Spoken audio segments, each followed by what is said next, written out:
Merci, Frère Neville.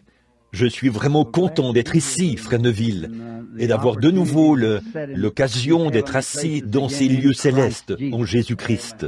La taille de l'assistance n'a jamais été un problème pour moi. Ça me stimule toujours. Vous savez, je me sens plus à l'aise quand je suis devant un petit nombre de personnes, parce que c'est ainsi qu'est l'Église selon moi. Oui, j'ai un passage de l'Écriture à ce sujet qui dit « Ne crains point, petit troupeau, votre Père a trouvé bon de vous donner le royaume. » Et je veux être du nombre de ce petit troupeau ce jour-là, ceux à qui il a dit « Ne crains point ». Et nous sommes très heureux d'avoir le privilège d'être ici ce soir. Je ne suis pas venu avec l'intention de prêcher. Il y a quelques minutes, quelqu'un s'est présenté à ma porte alors que j'étais en train d'étudier et que je préparais le contexte d'un sujet sur lequel je veux prêcher bientôt lors de la série de réunions que nous aurons à Phoenix et à Tucson et partout là-bas. Et l'Esprit était vraiment en train de me gaver de bonnes choses de Dieu, vous savez, à propos d'un point de référence final, un sujet sur le point de référence final. Ma femme est venue me dire que quelqu'un était là et qu'il voulait me voir. Je n'ai pas très bien compris, et au bout d'un moment, elle m'a demandé « Est-ce que tu iras à l'église ce soir ?» J'ai dit « Je pense bien ». Et j'ai continué ce que je faisais, tout en essayant de rester dans cet esprit-là. Puis elle est revenue et m'a dit que c'était un malade, qui était venu pour qu'on prie pour lui. J'ai dit, là, j'irai à l'église de toute façon, tu vois, si c'est la prière pour les malades. Vous savez, ces choses nous devrions nous en occuper le plus rapidement possible, quand les gens sont malades et dans le besoin. Tous ceux qui ont été malades savent apprécier ce que cela signifie être guéri par la grande puissance de guérison de Dieu. C'est une chose tellement merveilleuse. Quel privilège! Bon, dimanche prochain, si le Seigneur le veut, et si Frère Neville et tous les autres n'ont rien de spécial, j'ai pensé que dimanche matin prochain, je pourrais apporter mon message de Noël aux gens pour qu'ils puissent, certains d'entre eux viennent de loin, vous savez, par exemple de la Géorgie et de différents endroits, et cela leur permettra de rentrer à temps pour faire leurs emplettes de Noël et tout. Billy vient de me dire que dimanche soir prochain, juste avant le service, ma sœur, Dolores, aura une sorte de petit cadeau pour les enfants. C'est une petite pièce de théâtre qu'ils vont, vous savez, une petite pièce de Noël qu'ils veulent présenter avant le début des services. Et j'ai dit, c'est prévu pour dimanche soir, n'est-ce pas? Il a dit, oui. J'ai dit, dans ce cas, ça ne dérangera rien du tout. Maintenant, voyez, mardi prochain, c'est la veille de Noël. Alors ou mardi de la semaine prochaine, c'est Noël. Donc, cela mettrait les gens sous pression, voyez-vous. Et en plus, ils doivent rentrer chez eux la veille de Noël, le lundi. Je me suis donc dit que oui, c'est dans 2 semaines. C'est vrai, c'est ça, dans 2 semaines. Je me suis donc dit qu'il fallait que je vienne ce soir en informer les gens, si le Seigneur le veut, et que Frère Neville n'a rien de spécial. En fait, d'habitude, j'aime apporter mon message de Noël à l'église, et mon message de Pâques, et tout ce que le Seigneur me met à cœur d'apporter. Et dimanche prochain, si le Seigneur le veut, dimanche matin prochain, j'apporterai, et la raison pour laquelle je le fais le matin plutôt que le soir, c'est pour permettre aux gens qui viennent de loin d'avoir tout l'après-midi pour voyager, afin de pouvoir rentrer chez eux. Vous voyez, j'aurais préféré le faire le soir. Je pense que c'est beaucoup mieux en soirée. J'aime le service du soir, quand le soleil se couche, quelque chose comme ça. C'est ce que Dieu faisait dans le jardin d'Éden avec Adam. Il descendait dans la fraîcheur du soir et parlait avec Adam. Vous voyez, j'aime les services du soir. Toutefois, compte tenu des circonstances ici, il serait préférable que je le fasse le matin pour que les gens puissent partir. Je suis reconnaissant de savoir qu'on a grandi le tabernacle de ce côté afin d'exploiter cet espace qu'on a ici et cela permettra d'agrandir la surface du bâtiment. Après tout le remue-ménage et les histoires, finalement, nous y sommes quand même parvenus. Vous savez, le vieux frère Bosworth avait le sens de l'humour. Il disait, le bébé qui pleure le plus fort obtient le plus d'attention. Donc, c'est à peu près ça, vous savez. Je pense que de temps en temps, ça rapporte de pleurer un peu. N'êtes-vous pas de cet avis? Alors, je veux complimenter frère Anthony et ses collaborateurs qui sont ici pour cette belle musique. J'ai entendu cela au moment où j'entrais. Et vous savez, ces instruments, ce sont des trompettes. Je voulais qu'un de mes enfants, au moins l'un d'eux, joue de la trompette. Et les instruments avant. Becky a commencé à jouer du piano, mais elle est à l'âge de l'adolescence. Vous savez, là, elle veut maintenant abandonner cela. Et elle a commencé, le professeur avait dit qu'il fallait commencer par la musique populaire. Non, bon, je ne veux pas dire, vous savez ce que je veux dire, par des préludes et autres, par la musique classique, pour ensuite passer à la musique religieuse. Maintenant qu'elle a atteint un plus haut niveau dans ça, c'est là qu'elle se dit, eh bien, je vais arrêter. Et les enfants sont un casse-tête. Bon, de toute façon, il faut que ce soit un appel de Dieu pour commencer. Je crois que sa sœur, Sarah, qu'elle a derrière, sera meilleure qu'elle de toute façon, et elle n'a jamais suivi de cours. Donc, c'est mieux que ce soit l'appel de Dieu, quand quelqu'un est doué comme ça. Mais j'aime la trompette. Je me souviens quand on a consacré ce tabernacle là-bas, au coin de la rue, les trompettes y ont retenti pendant une demi-journée. À la croix où mourut mon Sauveur, je suis venu brisé de douleur. Là, son sang purifia mon cœur, alors que je mettais mon contexte dans la pierre angulaire. Et je me souviens du soir où, à l'église méthodiste de la Trinité, quand le vieux docteur Morrison, beaucoup d'entre vous qui étiez là à mon époque, se souviennent du docteur Morrison, un vieil homme pieux. Asbury a perdu l'un des plus grands hommes depuis l'époque d'Asbury, quand ils ont perdu le docteur Morrison. À son âge, c'était un vieil homme pieux. J'ai toujours aimé l'entendre prêcher. J'étais allé l'écouter là-bas, à l'église méthodiste de la Trinité. Et ce soir-là, 2 garçons sont sortis sur un petit balcon, comme ma femme et moi arrivions.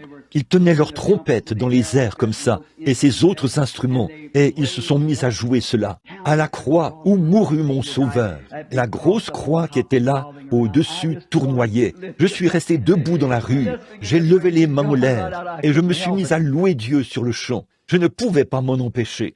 Il y a une certaine émotion chez un chrétien né de nouveau. Quand ça vibre, quelque chose doit se passer. Un point, c'est tout. Il n'y a rien comme un chrétien à l'ancienne mode. C'est vrai, je n'échangerai cela contre rien au monde. Mon expérience, je ne l'échangerai contre aucune richesse du monde, ni contre le monde entier, ni contre le système solaire et tout. Ce que Jésus m'enseignait à son sujet. Il y a un homme assis là parmi nous. Chaque fois que je le vois, mon cœur bondit. C'est un homme que j'ai vu prendre la communion l'autre soir. Il marche avec une béquille. Est-ce que quelqu'un vous a déjà dit que vous ressembliez à Oral Roberts?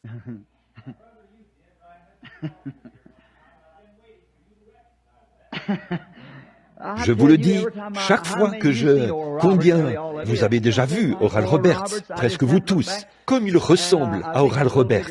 J'ai dû le regarder une 2e fois. Et je pense qu'il est un peu plus grand de taille qu'Oral. Mais juste à voir la manière dont il se coiffe, son front, ses traits, cet air digne qu'il affiche, et le fait qu'il s'assied comme Oral. C'est pourquoi je pense toujours, frère Oral, il lui ressemble beaucoup. Frère Oral est en train de créer une sorte d'école biblique en ce moment, je pense, ou quelque chose de ce genre. J'en ai entendu parler l'autre jour.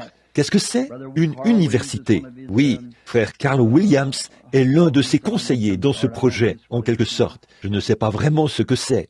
Bon, maintenant, souvenez-vous, dimanche, si le Seigneur le veut, nous commencerons. J'ai la Pâque, ou plutôt le message de Noël. Et aussi, je suis reconnaissant de ce que les travaux de ce tabernacle vont commencer. Ainsi donc, j'espère que ce ne sera pas seulement un ajout en termes de nombre, mais que Dieu accordera plus de grâce à notre Église, à notre mouvement, pas à notre mouvement, mais à notre assemblée où nous nous réunissons. Nous l'aimons Et je voudrais juste dire ceci. Je ne prendrai pas beaucoup de temps. En fait, il y a beaucoup de choses que je devrais dire, mais je ne le ferai pas. Ça prendrait trop de temps. Mais j'aimerais dire ceci. Il s'agit de quelque chose que je ne peux pas dire. Il y a des choses, tout le monde le comprend, que l'on sait, et elles sont au nom du Seigneur. Mais on ne peut pas les dire. Vous voyez, on doit les garder pour soi. Voyez? Mais il s'agit d'un certain événement qui se passe depuis un certain temps, qui est sur le point de se produire.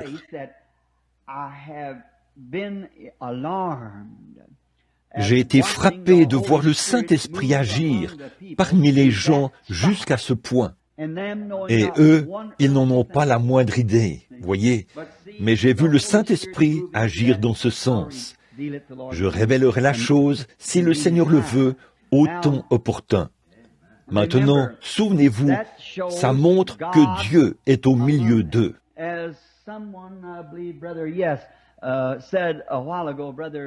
Comme l'a dit quelqu'un tout à l'heure, je crois, un frère, oui, frère Neville a dit ceci, Dieu ne tient pas compte du désordre qui règne parmi nous et de notre mauvaise conduite à ses yeux.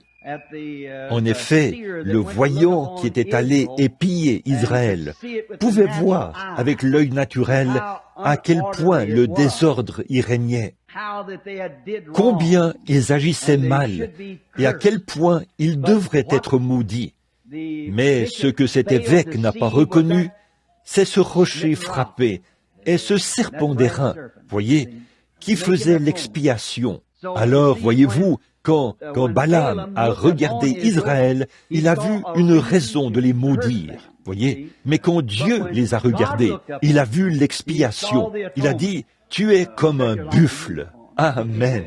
Qui mettra quoi que ce soit en travers de ton chemin, comme tes tentes sont saintes et justes? C'est ainsi que Dieu les a vus, voyez, non pas de la manière dont l'homme les a vus, non pas de la manière dont les grands dignitaires les ont vus, mais de la manière dont lui, il les a vus.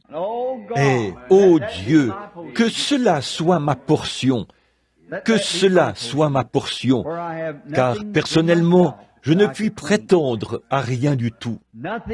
Je n'ai rien à t'apporter. Je veux simplement rester à ta croix. Vous voyez, c'est tout ce que nous avons. Eh bien, c'est un soir de réunion de prière, ou non, pas un soir de réunion de prière, mais ici, c'est en quelque sorte un groupe d'évangélisation. Nous aimons présenter la parole, et peut-être que je vous parlerai ce soir pendant quelques instants. Beaucoup d'entre vous qui voudraient prendre les Écritures, eh bien, vous savez quoi? Chose étrange, ça s'est ouvert exactement au bon endroit, à la page où se trouve le texte que j'allais lire. Oui, monsieur, c'est étrange. C'est 1 Corinthiens chapitre 11. Et il y a quelques notes que j'avais écrites ici, quelque part ici.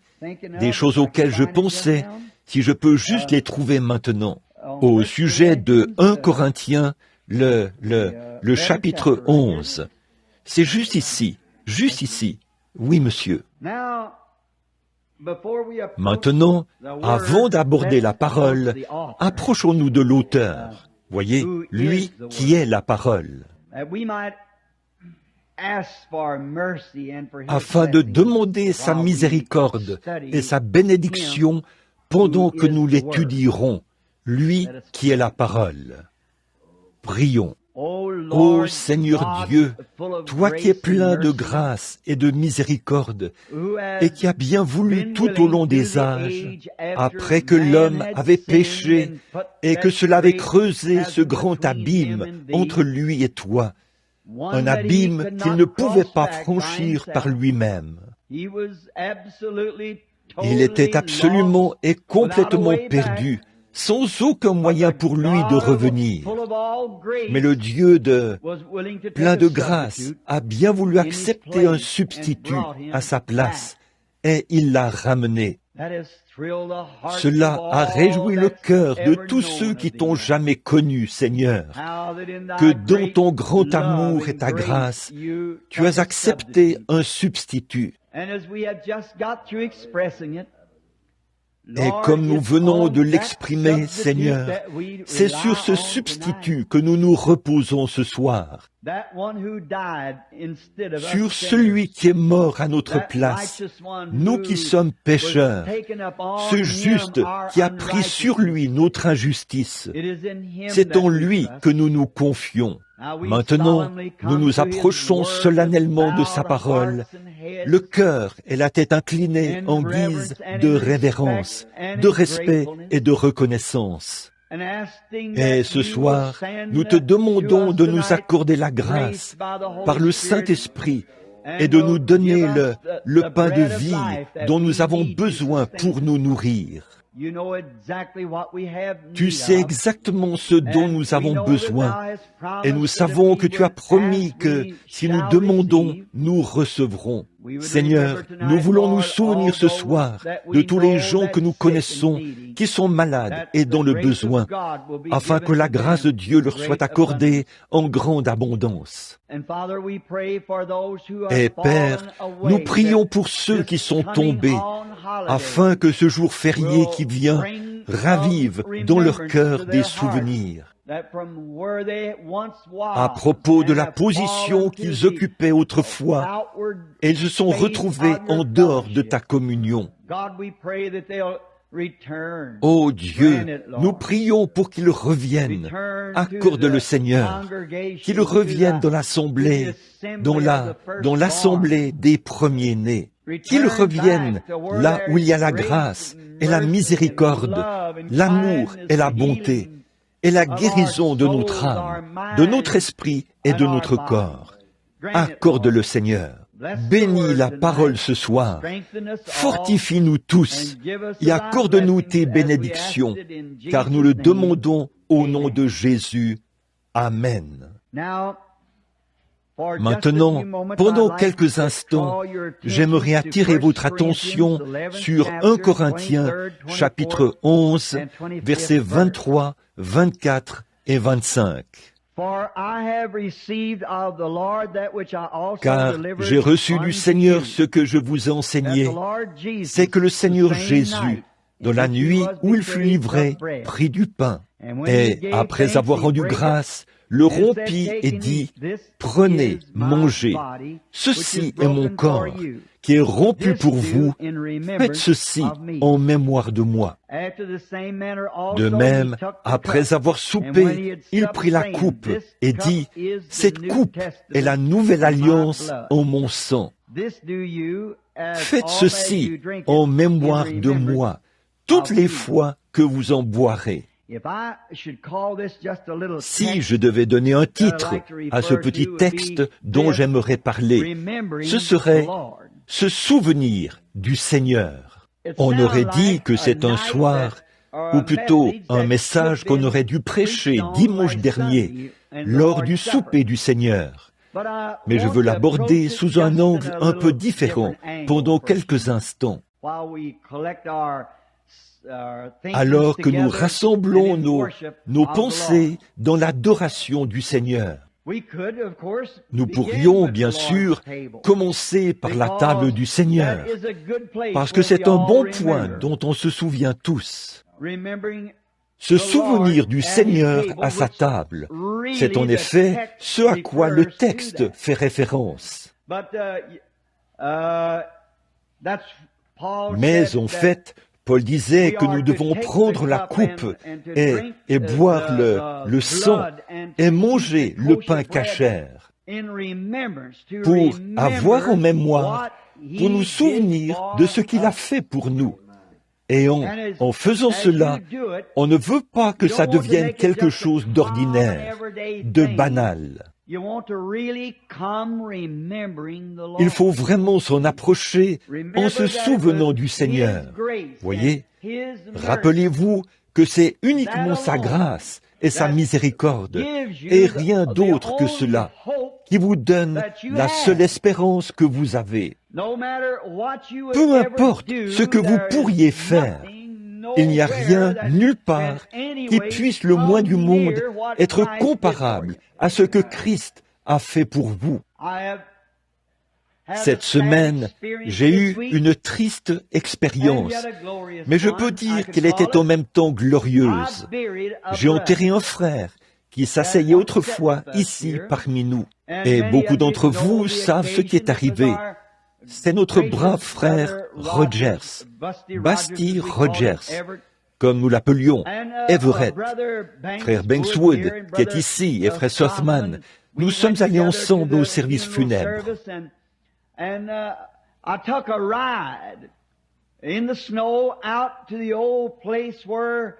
Et je suis allé faire un tour dans la neige, au lieu où je l'avais enterré la première fois, il y a environ 25 ans. Cette fois-là, quand je l'avais enterré, c'était dans des eaux boueuses, au nom du Seigneur Jésus-Christ. Alors que nous traversions le vieux pont familier là-bas, à Tottenford, je parlais à mes frères, je leur disais, un jour, un pasteur d'une certaine dénomination avait dressé une grande tente là-bas et avait dit, il y a un petit farfelu là-bas, à l'église baptiste, qui baptise les gens au nom de Jésus-Christ. A-t-il dit, si jamais qui que ce soit s'était fait baptiser de cette manière, il ne serait même pas le bienvenu sous ma tente. Cependant, il y avait là, sous cette tente, des gens qui s'étaient fait baptiser au nom du Seigneur Jésus. C'était frère George Wright et sa famille. Ils ont juste, tout ce qu'il leur restait à faire, c'était de ne pas y retourner. Au gué, ce jour-là, il venait tout juste de quitter sa réunion. Il est venu pour voir ce qui se passait, en quelque sorte, et son assemblée se trouvait là. Et je suis arrivé à cet endroit-là. La pluie était tombée là-haut, sur les collines, et les eaux boueuses des champs s'étaient retrouvées en aval, par de petits affluents, rendant ainsi la rivière bleue très boueuse. Je me suis avancé dans l'eau jusqu'à la taille, et un des administrateurs, ou plutôt l'un des diacres, m'a remis la Bible, et j'ai lu où Pierre a dit, le jour de la Pentecôte, « Repentez-vous, et que chacun de vous soit baptisé au nom de Jésus-Christ pour le pardon de vos péchés, et vous recevrez le don du Saint-Esprit. » C'était le jour où Georgie Carter était allongée là et qu'elle essayait de lever les mains. Elle pesait à peine une trentaine de kilos. Ça faisait 9 ans et 8 mois qu'elle était alitée, sans pouvoir bouger. Quant à sa famille, l'Église dont elle était membre avait dit que si jamais quelqu'un venait à mes réunions, il serait excommunié de l'Église. C'est donc ce même soir qu'elle était guérie instantanément. Et elle voulait se faire baptiser comme la petite Neil qui était là-bas, que j'avais vue en vision. Vous connaissez l'histoire. Ses mains et ses jambes étaient déformées. Et je me suis retrouvé dans la vision et il y avait la puissance de l'Esprit. J'ai posé les mains sur elle. Elle est sortie de là et elle était guérie. Elle faisait donc partie de la même église. Eh bien, c'était une église méthodiste. Le pasteur méthodiste, frère Smith, était celui qui se trouvait sur la rive avec son assemblée. Et j'ai commencé à baptiser conformément au baptême chrétien de la Bible. Et à peu près au moment où j'avais baptisé la 5e ou la 6e personne, tout d'un coup, les gens ont rompu les rangs, là, sur la colline. Et voici que s'est avancé ce groupe de méthodistes, vêtus de leurs beaux vêtements, pour se faire baptiser au nom du Seigneur Jésus.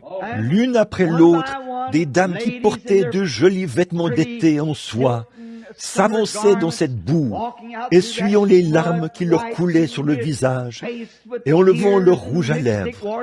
Elles s'avançaient pour faire leur confession et se faire baptiser. Et parmi ce groupe, un homme fort, aux épaules larges, les cheveux coupés courts à la manière des soldats américains, un large visage, un homme costaud, s'est avancé là, avec son beau complet de serge bleu. Il a dit, « Moi aussi, j'ai pris ma décision. » C'était Basti Rogers, sans que qui que ce soit lui dise quoi que ce soit. C'est là que je l'ai enterré au nom du Seigneur Jésus-Christ, sur la base de sa confession. La semaine dernière, je l'ai mis sous terre à Milltown. J'ai prêché le sermon intitulé « La perfection de la résurrection ». J'ai été missionnaire et j'ai vu les différents dieux et les philosophes. C'est tout ce dont il s'agit, à l'exception du christianisme. Tout le reste, ce n'est que de la philosophie.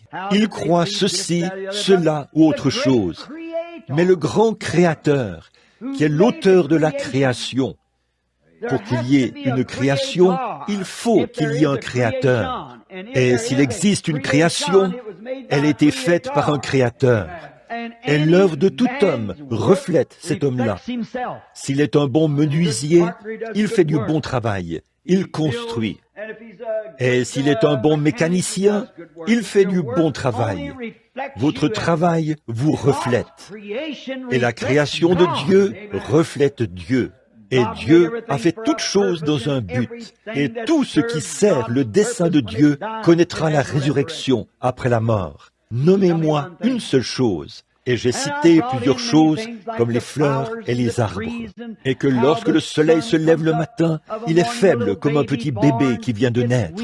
Ses rayons le sont. Vers 10 heures, c'est un adolescent. À midi, il brille de toutes ses forces, comme une jeune femme ou un jeune homme qui rayonne de beauté. Et vers 2 heures de l'après-midi, il est à peu près comme moi. Et le soir, vers 17 heures, il est comme grand-père. Il se couche. Et finalement, ses rayons se retirent de la terre et il meurt. Est-ce la fin pour lui? Il a servi le dessein de Dieu. Il a favorisé la croissance des végétaux au fur et à mesure qu'il parcourait la terre. Toutes les plantes qui étaient mortes l'année précédente, il les a ressuscitées. Est-ce la fin pour lui? Après qu'il a servi le dessein de Dieu, il se lève de nouveau le lendemain matin avec une nouvelle vie. C'est pareil pour chaque arbre et tout le reste, pour toute chose, la lune, les étoiles, le système solaire. Tout promet. Et si un homme sert le dessein de Dieu, il y a une résurrection, aussi sûr que 2 et 2 font 4. Tout ce qu'il en est, c'est que Dieu attend que ce soit le temps, comme il le fait en ce moment. Les grandes feuilles viennent de tomber des arbres, ou plutôt, elles sont déjà tombées. Là, il y a le rouge, le vert, le bleu, le brun, toutes les différentes couleurs que l'on trouve à la surface de la terre, sous laquelle la nature créée par Dieu repose, morte. Dieu a tout simplement planté son bouquet, mais il sait que lorsqu'il plante le bouquet, il y a une résurrection au printemps. Le monde n'a qu'à continuer dans son orbite jusqu'à ce qu'il soit de nouveau aligné avec le soleil, et là, il ressuscitera comme des fleurs de deuil. Ne dites jamais « c'est la fin ». Pas plus que les feuilles brunes qui sont sur l'arbre ne disent que c'est la fin. Tout ce qu'il reste à faire, c'est attendre l'écoulement du cycle du temps de Dieu jusqu'au temps de la venue du Fils de Dieu. Et toute créature vivante qui est morte en Christ ressuscitera dans sa présence et en se souvenant de lui. Oh, quand j'arriverai à la fin de ma route, je veux mourir dans sa présence, me souvenir de lui, qu'il est la résurrection et la vie. Il est celui-là. Alors, quand nous venons à la table du Seigneur, comme je l'ai déjà expliqué ici auparavant, ce n'est pas... Nous croyons que ce que nous appelons la communion, c'est le fait de prendre le pain. Nous plaçons le mauvais, nous plaçons la bonne chose au mauvais endroit. Ce n'est pas le pain qui compte, ce n'est pas le vin qui compte. Ça, c'est le pain cachère et le vin. Mais ce qui compte, c'est la communion signifie parler à. Et en lui parlant, on se souvient de lui. Je pense que c'est le moment le plus béni des services. Voyez, chaque heure de notre vie devrait être un temps de communion. La communion avec le Seigneur est comme une oasis dans un désert. C'est comme cette source qui se trouve sous les temps, où le voyageur qui passe par là s'arrête et boit jusqu'à ce qu'il étanche sa soif. C'est ça, se souvenir du Seigneur. Venir en respectant l'ordre de sa table, de sorte qu'ensemble, avec le pèlerin voyageur qui séjourne avec nous ici sur terre,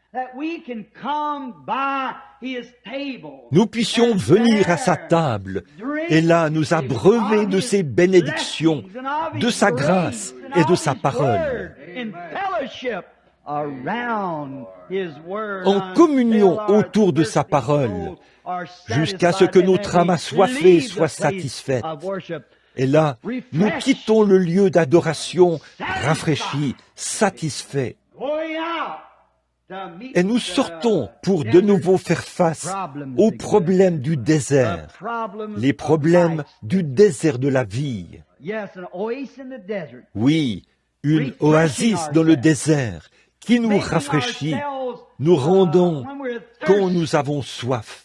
Ça devrait être ainsi pour tout adorateur. C'est le cas pour tous les véritables adorateurs. Ils désirent vivement se réunir. Il y a quelque chose de divin dans la communion fraternelle. C'est ordonné de Dieu, c'est saint, c'est sacré. Et les justes soupirent après cela. Comme David qui a dit que son âme avait soif de Dieu, comme une biche soupire après un courant d'eau. La petite biche, blessée par une meute de chiens qui ont arraché des morceaux de chair de son flanc, et cela a été arraché de son flanc. Elle se tient là, haletante et aux aguets, là, utilisant le sens de l'odorat que Dieu lui a donné. Elle peut sentir l'eau à des kilomètres. Et elle maintient sa petite tête en l'air, pendant que la vie la quitte par ce sang qui sort. Elle sait que si jamais elle parvient à atteindre cette source, elle pourra vivre. Rien ne pourra l'attraper à ce moment-là. Si elle parvient à atteindre le point d'eau, elle sèmera tous les chiens qu'on pourrait mettre à ses trousses, car elle sait qu'elle a trouvé la source de vie. Et quand l'Église en arrive à ce point où Christ compte tant pour nous, que nous avons soif d'être dans sa présence, et les uns avec les autres, c'est une source de vie. Aucun démon ne pourra jamais vous atteindre. Là, même la mort elle-même est vaincue. Oh, quelle espérance! Quel endroit! Se rafraîchir. Et en le faisant, on se souvient que Christ est celui qui a rendu cela possible pour nous. Il est celui qui a fait ces choses pour nous. Nous devons nous souvenir de lui. Car, rappelez-vous, autrefois, nous étions des étrangers sans Dieu, des gens des nations, emportés par des idoles muettes. Mais rappelez-vous, Christ est mort, non pas pour les Juifs, mais pour toute créature qui fait partie de la race déchue d'Adam. Christ est mort.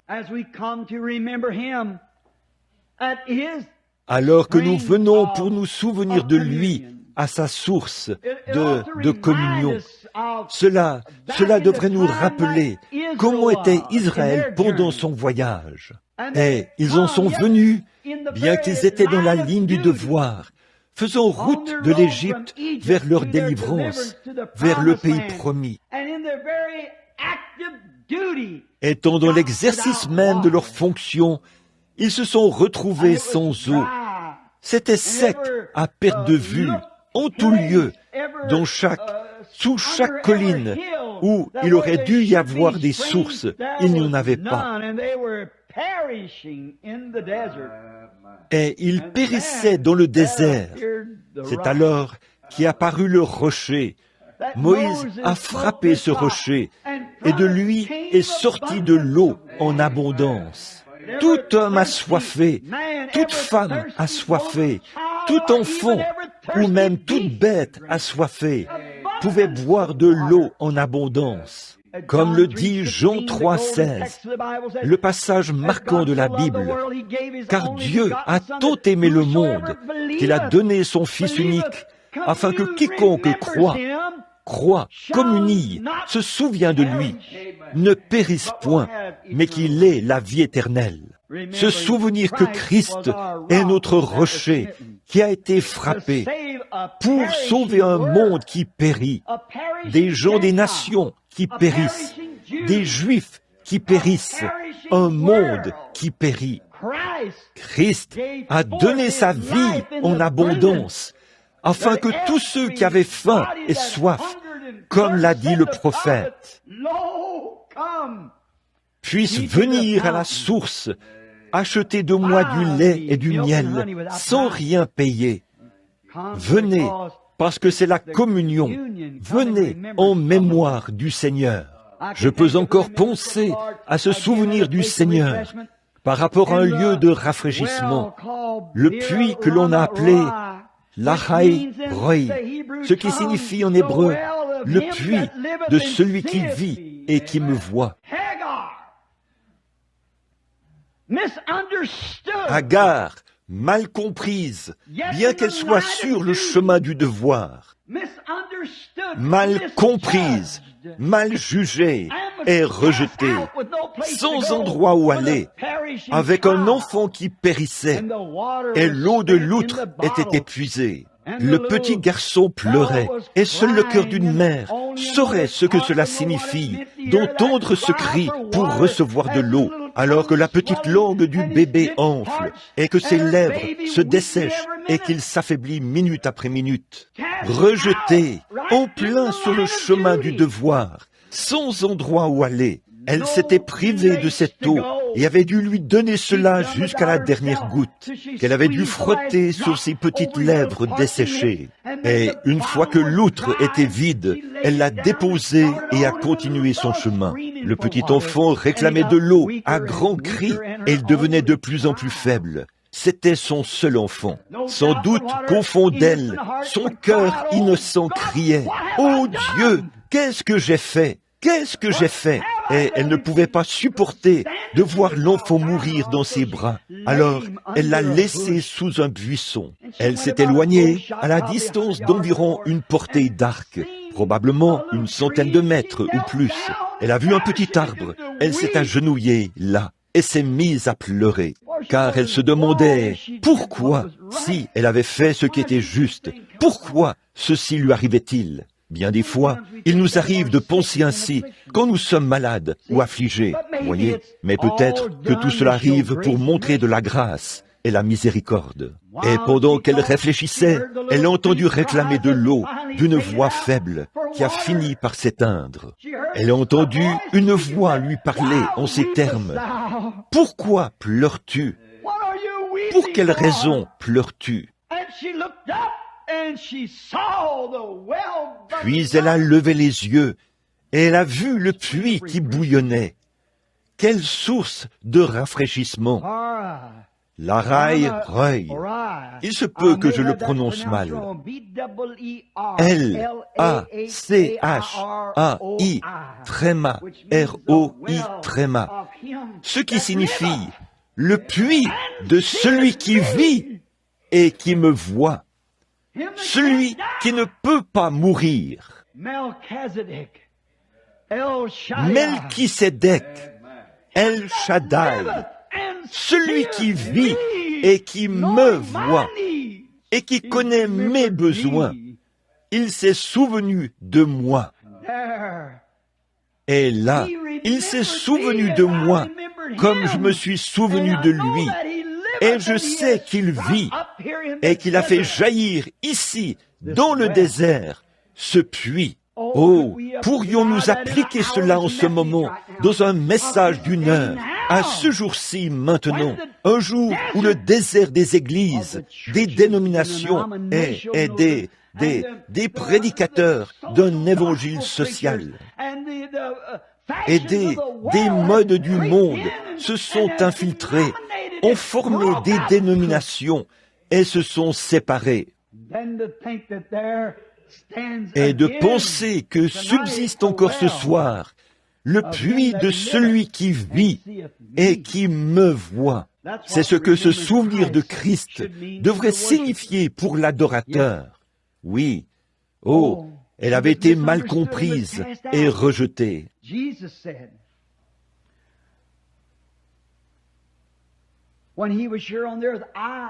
Jésus a dit, quand il était ici sur la terre, « Je suis les eaux vives. Je suis les eaux de la vie. Et je veux exprimer une autre petite pensée qui me vient à l'esprit.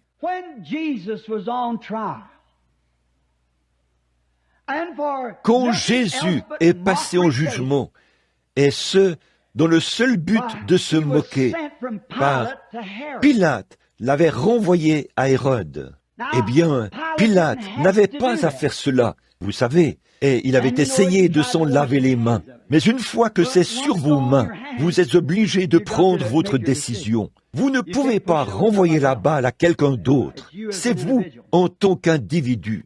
Mais on l'avait renvoyé à Hérode juste pour se moquer de lui, parce qu'il avait toute une réputation de faiseur de miracles et tout, et il était un indésirable dans l'Église. Donc, à son tour, Pilate s'est dit qu'il allait simplement le renvoyer à Hérode, et que ça aiderait peut-être à faire cesser la vieille rancune qu'ils avaient l'un contre l'autre.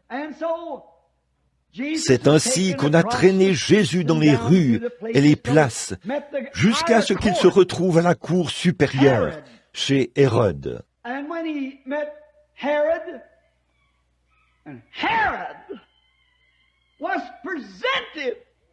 Et quand il s'est retrouvé devant Hérode, et là, Hérode a eu son unique occasion.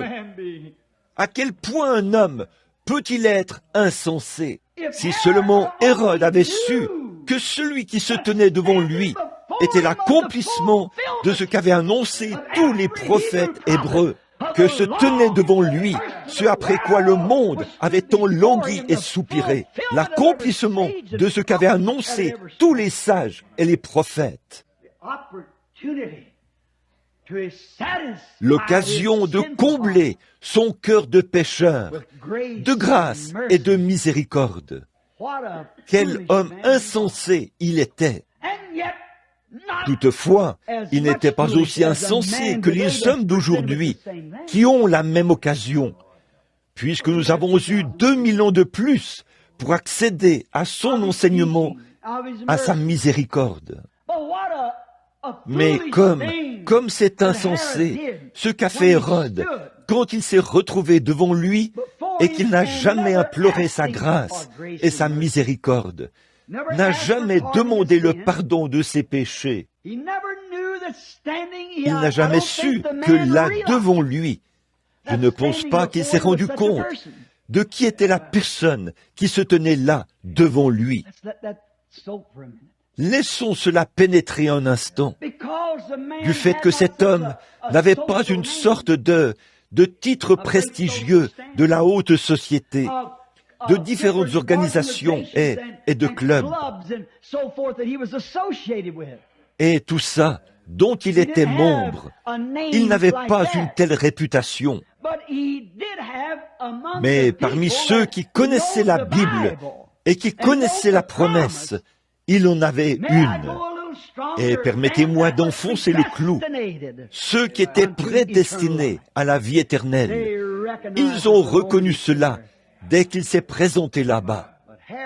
Mais Hérode n'avait pas appris cela. Il ne l'a jamais su. Comme c'est triste. Tout ce que les prophètes avaient annoncé pendant 4000 ans, l'accomplissement de la réponse aux cris du monde, se tenait là, devant lui. Là, en sa présence, se tenait l'accomplissement de tout cela. Et comme je le répète, on pourrait penser que c'était un homme insensé, parce qu'il avait pris une décision insensée. Car, remarquez, il n'a jamais imploré sa miséricorde. Il lui a demandé de le divertir. Oh, j'ai entendu dire que tu es un faiseur de miracles. Il a demandé le divertissement au lieu de la miséricorde. C'est ce que le monde exprime aujourd'hui. La même décision qu'avait prise Hérode. Quand il voit le Christ qui opérait des miracles, faire aujourd'hui la même chose qu'il a faite en ce temps-là. La seule chose qu'il demande, c'est que je vous vois d'abord faire telle et telle chose. Vous dites qu'Hérode se retrouvera en mauvaise posture. Ce sera pire pour l'homme d'aujourd'hui. L'expérience d'Hérode reposait sur 4000 ans de paroles, de prophètes et de sages. Nous en avons 6000, en plus d'avoir un enseignement supérieur à ce qu'ils avaient en ce temps-là. Certainement, quel résultat! C'est pareil aujourd'hui, la même chose. Qu'est-ce qui s'est passé? Hérode n'y a jamais réfléchi sérieusement. Il ne s'est jamais arrêté pour y réfléchir. Et c'est pareil avec les gens d'aujourd'hui. Ils voient ce grand quelque chose. Ils en sont surpris. Mais ils ne s'arrêtent pas assez longtemps.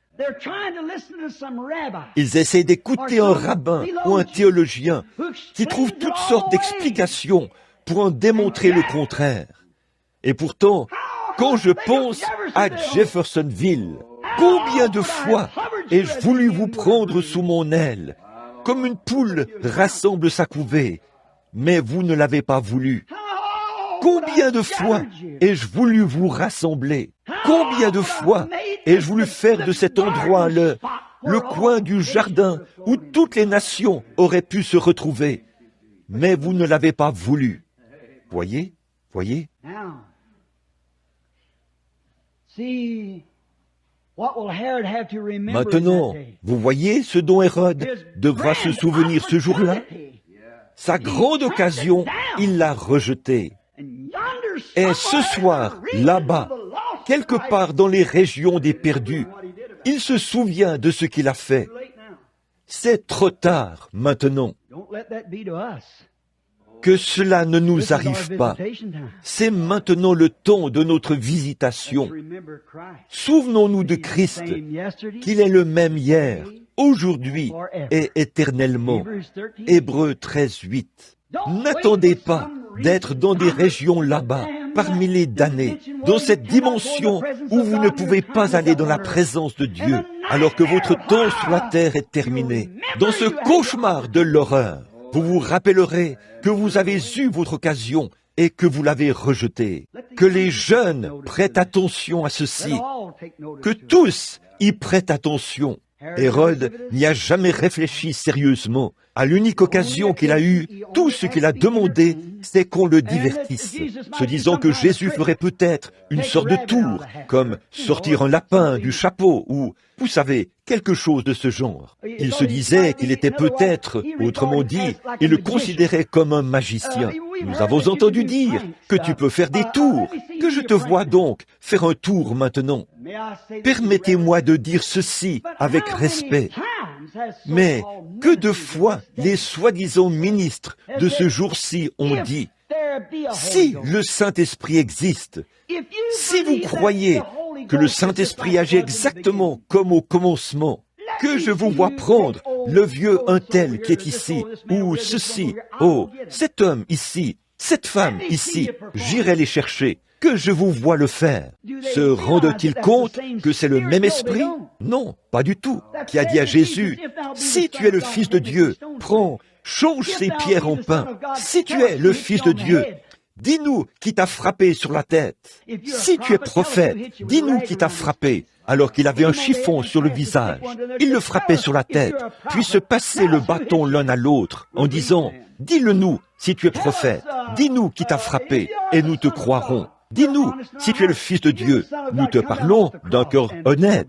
Si tu es le Fils de Dieu, descends de la croix, et nous croirons que tu es le Fils de Dieu. Je me demande si beaucoup de gens aujourd'hui, hommes, femmes, jeunes et vieux, ne sont pas dans la même situation.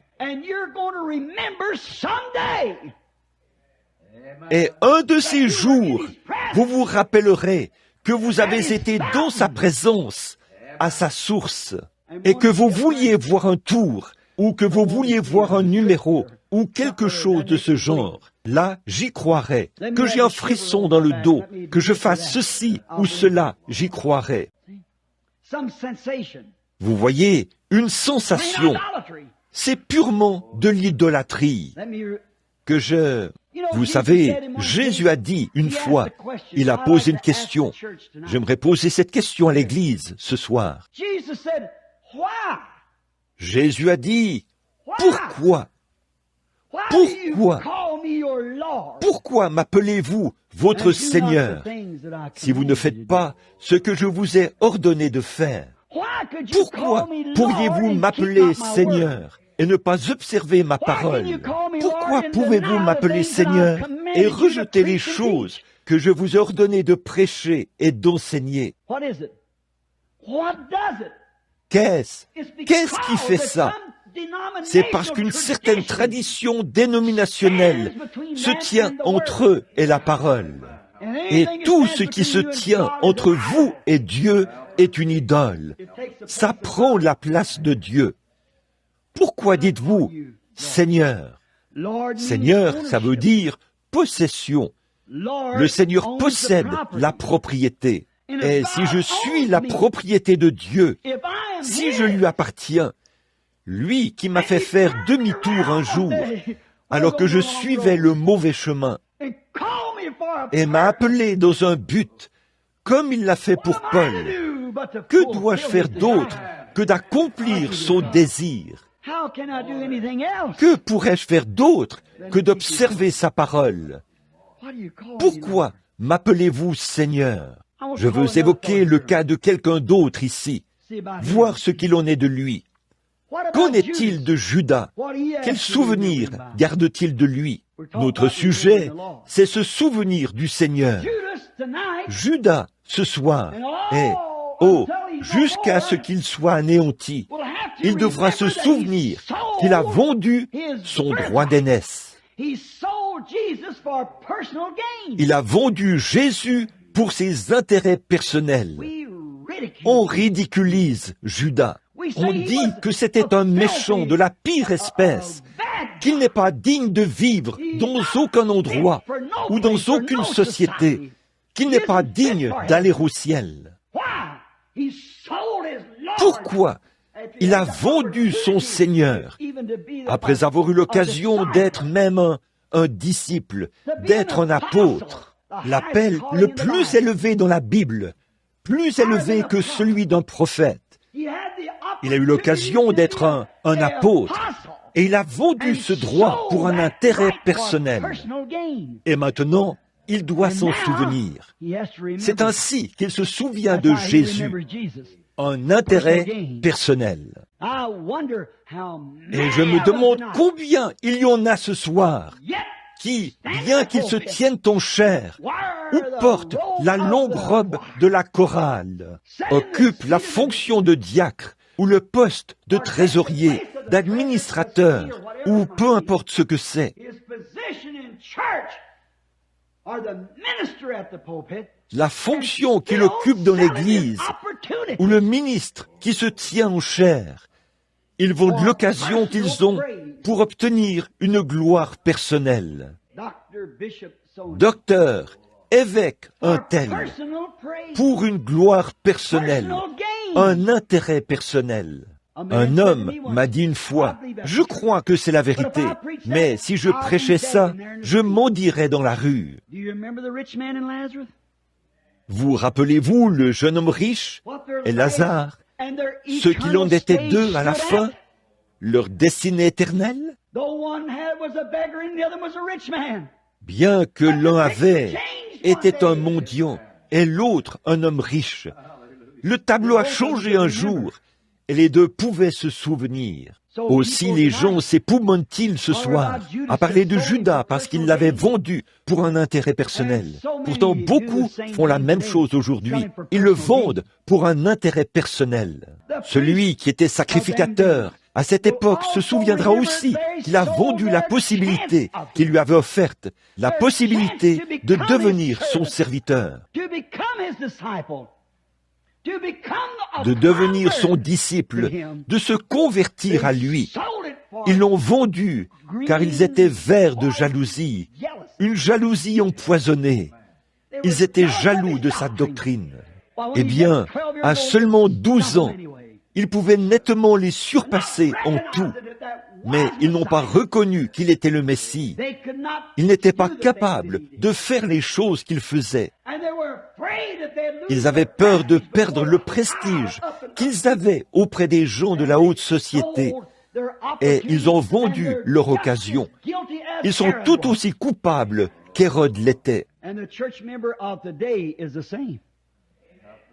Le membre d'Église d'aujourd'hui est pareil. S'ils se fiaient à leur dénomination et tout, à leur époque, et qu'ils se souciaient de leur prestige, qu'ils seraient chassés des synagogues, qu'est-ce que c'était à ce moment-là? C'était de l'idolâtrie, adorer une idole sous forme d'un credo, ou une idole sous forme d'une religion d'église. Au lieu d'accepter la parole vivante qui était manifestée devant eux, et ils ont vu la parole de Dieu. La Bible dit, nous l'avons vue et l'avons touchée. Les êtres humains ont posé les mains sur la parole littérale du Dieu vivant. La parole vivante est manifestée, et ils ont laissé les traditions et les credos se tenir entre eux et lui. Le lavage des cruches et des plats, une chose si impure, se tenir entre eux et le Dieu vivant. Oui. Qu'est-ce que c'était? C'était des préjugés. C'était des préjugés qu'ils avaient contre l'Écriture. Son évangile clair et net qu'il enseignait, la parole du Père. Ils étaient jaloux de lui. Ils avaient des préjugés contre lui. Et aussi longtemps qu'ils auront des souvenirs, en fait, même en enfer, ils s'en souviendront. C'est de cette manière qu'on se souviendra d'eux. C'est de cette manière qu'ils devront se souvenir de lui. Vous dites, oh, c'était les pharisiens. Il y a une petite dame qui fréquentait cette église-ci. Oh, je suppose que beaucoup d'entre vous la connaissent. Elle vit quelque part ici, plus bas sur la rue. Elle était tombée, et chaque fois que je la vois, elle accourt vers moi, met ses mains dans les miennes. Frère Bill, priez pour moi. Je suis rétrograde. Son mari est un... Non, je pense qu'ils vivent un peu plus haut sur la rue. Je l'ai vue en esprit. J'ai vu l'Esprit de Dieu sur elle. Elle dansait, se réjouissait et tout. Elle était tombée. Et récemment, elle était couchée là, à l'hôpital, en train de mourir, selon eux. Elle m'a envoyé chercher pour que j'aille prier pour elle. Son mari et elle étaient vraiment bons envers ma femme, quand ma femme n'était qu'une petite fille en haillons et au visage sale. De temps à autre, il lui achetait une petite robe ou quelque chose de ce genre pour l'aider à aller à l'école. Peu importe combien c'est insignifiant, vous ne pouvez pas faire la moindre chose pour Dieu sans qu'il s'en souvienne. Toutes les fois que vous avez fait ces choses, au plus petit d'entre les miens, c'est à moi que vous les avez faites. Et comme le pain jeté sur les eaux, elles reviendront. Voilà que cette pauvre petite femme rétrograde était couchée là, à pleurer en me tenant la main. Et elle, j'ai dit, eh bien, sœur, je vais prier pour vous. Et sur le lit d'à côté était couchée une femme. Elle avait les mains croisées et elle me regardait. Son fils était assis près d'elle, un jeune homme d'une vingtaine d'années, qui avait l'air d'un Ricky moderne.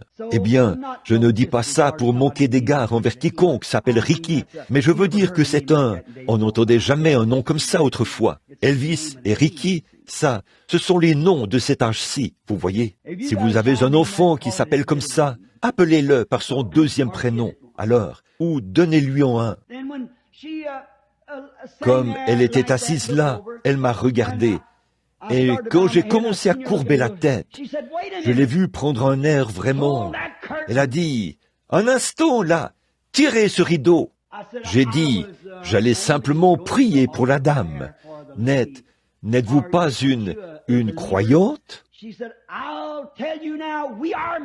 Elle a dit, « Eh bien, sachez que nous sommes méthodistes et nous voulons que vous tiriez ce rideau. » Oui, madame.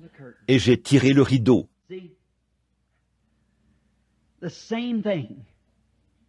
Vous voyez, c'est la même chose. C'est la même chose aujourd'hui. Il y a tant de préjugés. Comment savait-elle le genre de ministre que j'étais? Je n'avais jamais vu cette femme. Mais elle avait probablement entendu quelqu'un dire que je croyais en la guérison des malades. Et elle avait reçu un enseignement contraire à cela. Elle ne voulait rien avoir à faire avec ça. Elle s'en est lavé les mains. Elle avait peur que ça retombe sur elle. Ne vous inquiétez pas, vous n'y arriverez pas. Pas plus que Pilate n'a pu s'en laver les mains. Bon, je ne dis pas ça pour jeter du discrédit sur les méthodistes. Là, ce n'était qu'une seule femme. Voyez, peut-être que c'était juste son attitude à elle. Je ne pense pas que tous les méthodistes sont comme ça, parce que j'ai prié pour beaucoup d'entre eux. Ils m'appellent pour que j'aille prier pour eux, et il y a eu des signes et des prodiges parmi eux. Ce ne sont jamais les gens qui fréquentent ces églises, c'est le système dans lequel ils sont. C'est ça qui en est la cause. Mais elle était ce genre de personne, vous savez. Qu'est-ce que c'était? Elle était verte de jalousie diabolique, une jalousie empoisonnée.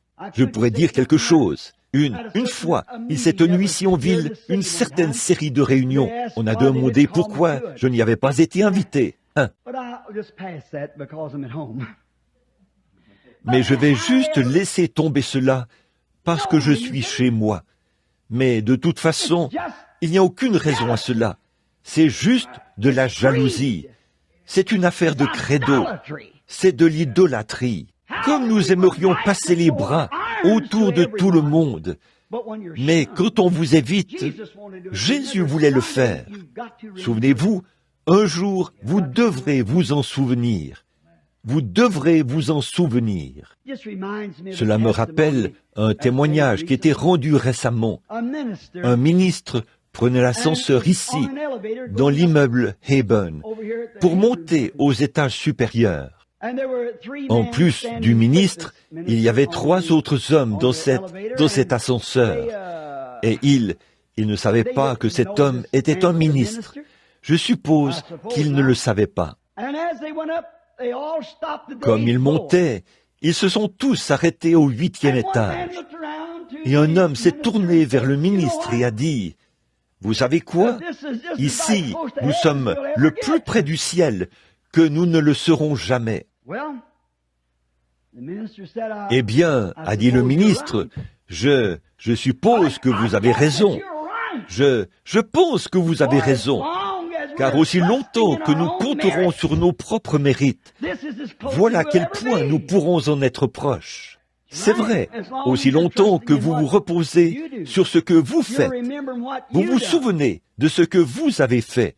Et je suis sûr que pour la plupart d'entre nous, nous savons que nous n'avons rien fait, que nous ne méritons rien. Il a dit, je suppose que si nous comptons sur nos propres mérites, c'est le plus loin que nous pourrons jamais aller. Eh bien, si nous comptons sur ça, c'est le plus loin que nous pourrons aller. Mais, oh, j'aimerais dire quelque chose. Si je peux oublier ce que j'ai été et me souvenir de ce que lui, il est. Si je peux me souvenir de Jésus, si je peux me souvenir de lui, là-bas à la croix, si je peux me souvenir de ce qu'il a fait pour moi et me souvenir de l'heure où il a effacé mes péchés et m'a donné le Saint-Esprit afin qu'il soit mon guide, je serai alors élevé au-dessus de toute emprise de cette terre. Je serai élevé au-dessus de toutes les choses terrestres pour être dans les lieux célestes en Jésus-Christ, où je peux être en communion avec lui. Là, dans sa présence, j'oublie tout ce que j'ai déjà été. J'oublie tous mes péchés et tout, parce qu'ils sont dans la mer de l'oubli. J'oublie tout mon passé, j'oublie tout, et je me souviens qu'il a fait de moi l'un des siens, par sa propre mort. Il a pris ma place. Et moi, qui n'avais aucun droit d'aller ailleurs qu'en enfer, il a pris ma place et m'a élevé de l'enfer. Il y est allé pour moi, et il m'a élevé par sa grâce abondante, si bien que nous sommes maintenant des fils et des filles de Dieu, et nous sommes assis dans les lieux célestes en Jésus-Christ, toujours dans la joie, et nous souvenons toujours de celui qui nous a menés en sûreté jusqu'à présent, et avec la foi qui vibre dans notre âme, qui nous pousse, alors par sa grâce, il me mènera toujours plus loin. Et par les yeux de la foi, je vois son écriture s'accomplir. Tous ceux qu'il a connus d'avance, il les a appelés. Tous ceux qu'il a appelés, il les a justifiés. Et tous ceux qu'il a justifiés, il les a glorifiés. C'est pourquoi, ayant ceci à l'esprit, je me tiens dans l'assemblée où se trouve l'Esprit de Dieu et où les gens sont élevés, afin d'être assis dans les lieux célestes en Jésus-Christ. J'attends l'heure où cette représentation misérable de la vie humaine, qui en son sein un cœur mortel qui bat et qui devra cesser de battre un jour, sera changé et aura reçu le cœur de l'Esprit, qui battra perpétuellement pendant des temps incommensurables à venir, sans maladie, sans chagrin, sans vieillesse ou quoi que ce soit d'autre. Souvenez-vous de Jésus. Quand le pot est vide à la maison et qu'il n'y a plus de farine, souvenez-vous de Jésus. Quand le médecin dit qu'il n'y a plus d'espoir, souvenez-vous de Jésus. Quand le diable vous tente, comme le dit le cantique que nous chantons en nous séparant, quand les tentations surviennent, murmure son saint nom en priant. Se souvenir de Jésus, se souvenir qu'il reviendra. Ce même Jésus qui nous a été ôté reviendra de la même manière que nous l'avons vu aller au ciel. Souvenez-vous, il reviendra pour les siens.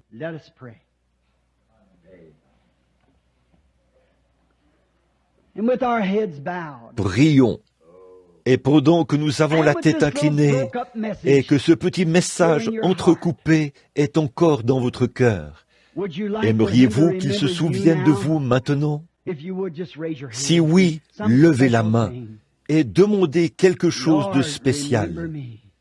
Seigneur, souviens-toi de moi. Comme l'a dit le poète, souviens-toi de moi quand mes larmes coulent.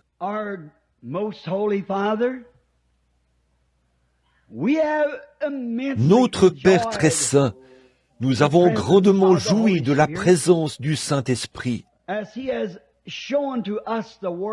alors qu'il nous montrait la parole de vie et que nous nous remémorions la fosse d'où nous sommes sortis. Cette fosse d'où nous avons maintenant été tirés et façonnés pour être des enfants de Dieu par la grâce de Jésus-Christ.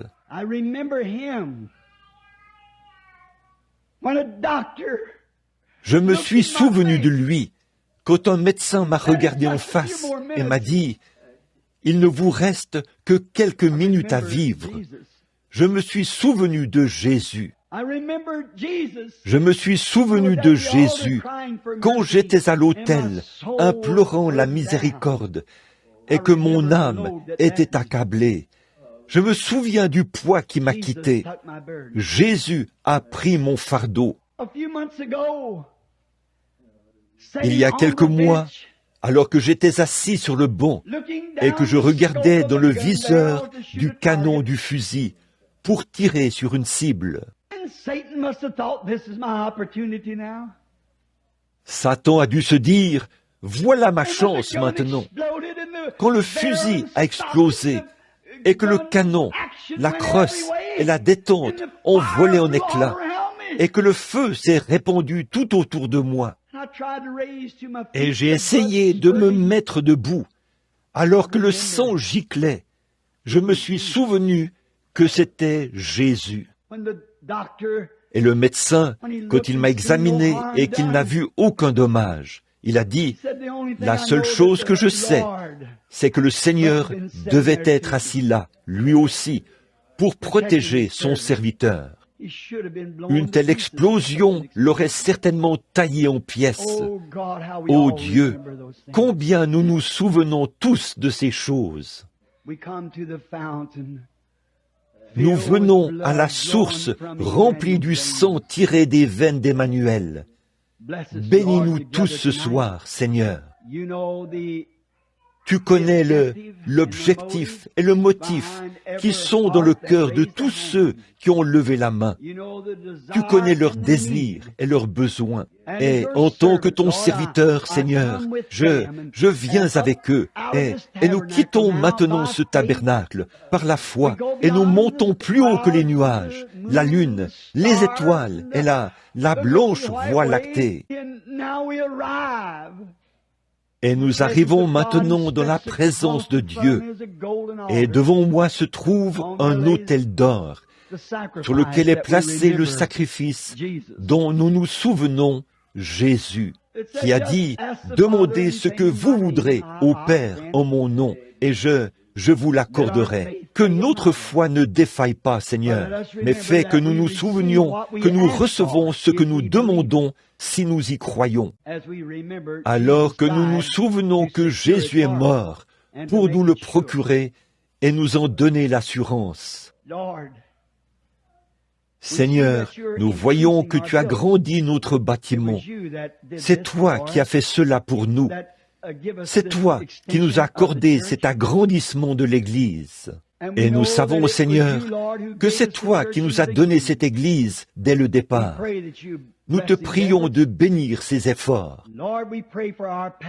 Seigneur, nous prions pour notre pasteur, frère Neville, ton bon, fidèle et humble serviteur. Il est prêt à exercer son ministère à n'importe quel titre, peu importe si c'est en étant assis tout au fond ou si c'est en tant que concierge de l'Église.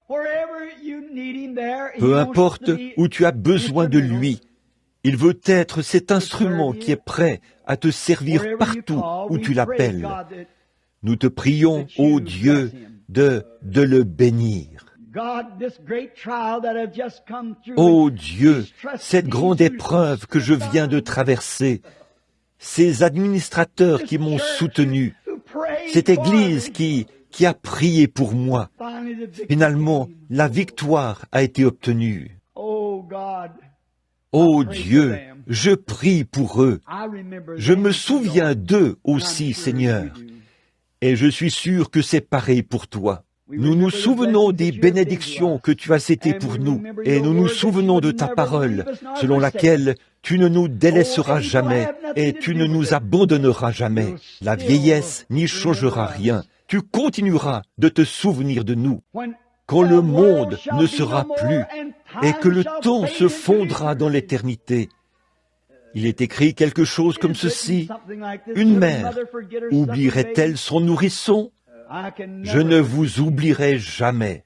Vous êtes gravés dans la paume de mes mains, les clous qui ont gravé nos noms. Nous savons que tu te souviens de nous, Seigneur.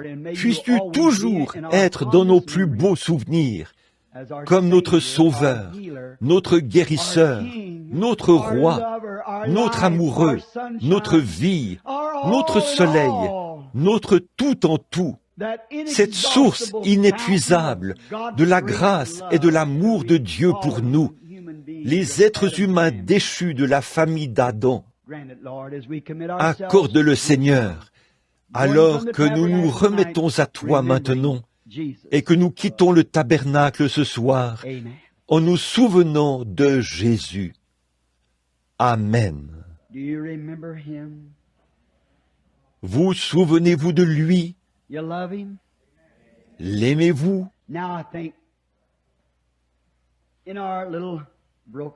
Maintenant, je pense que dans notre petit message entrecoupé, nous pourrions ajouter ceci.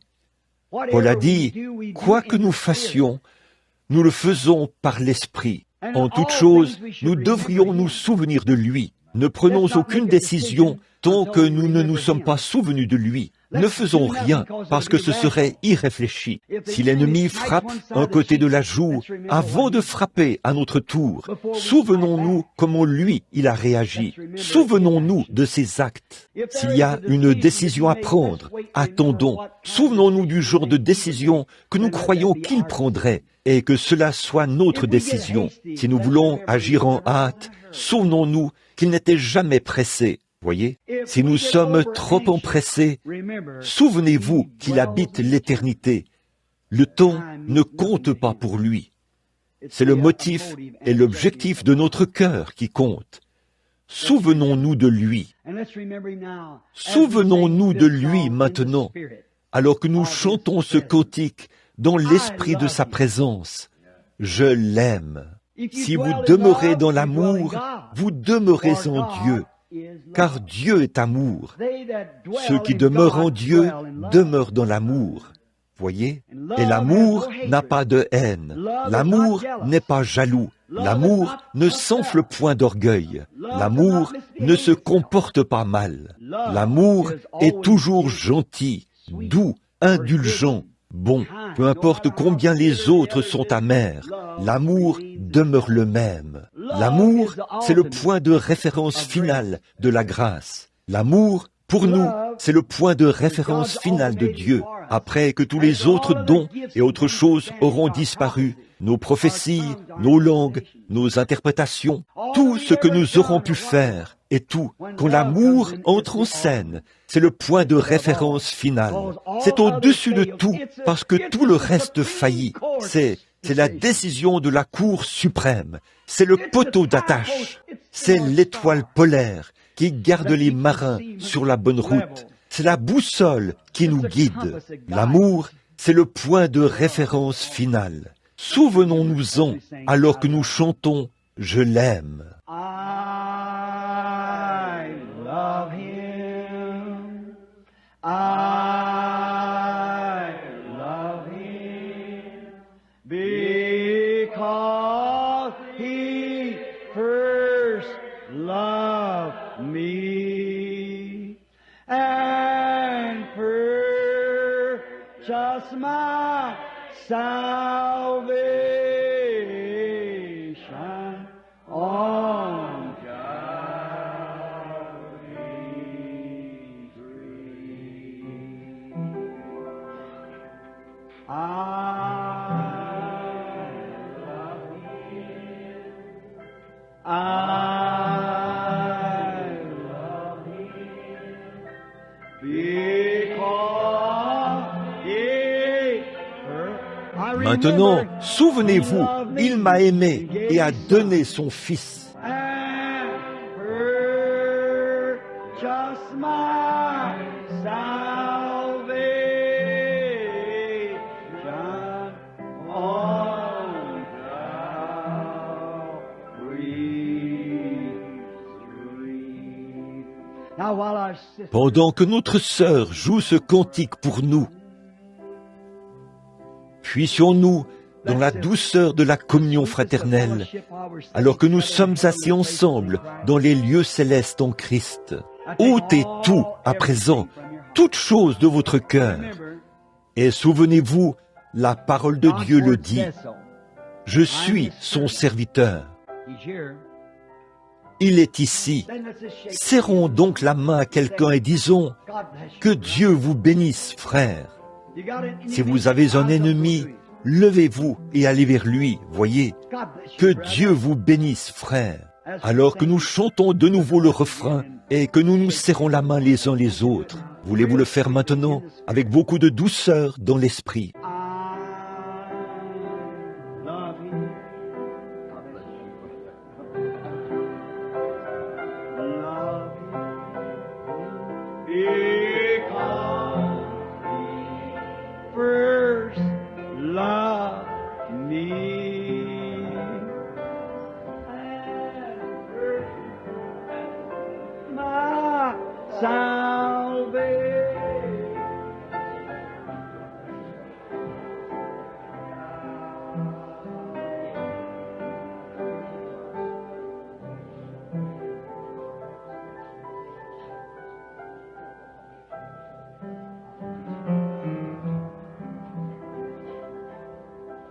Avec nos mains levées maintenant.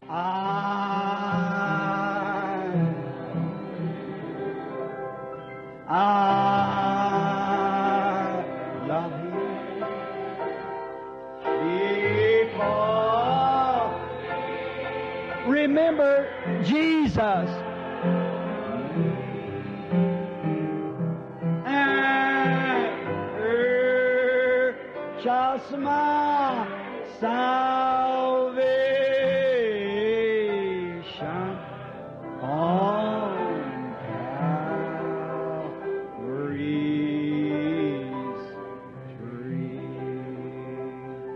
let's bow our heads and hum it.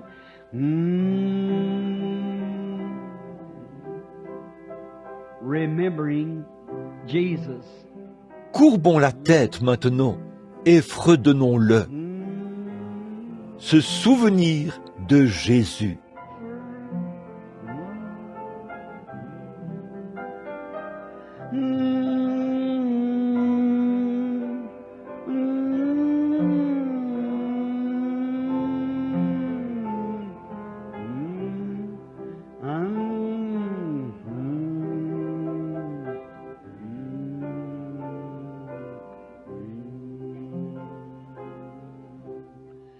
Maintenant, alors que notre sœur joue tout doucement et lentement, je vais demander à notre brave frère, frère Neville, aurais-tu un mot que tu aimerais dire ou quelque chose d'autre? Très bien. Je vais demander à frère Collins, qui est là derrière, notre fidèle petit frère ici, l'un de nos collaborateurs,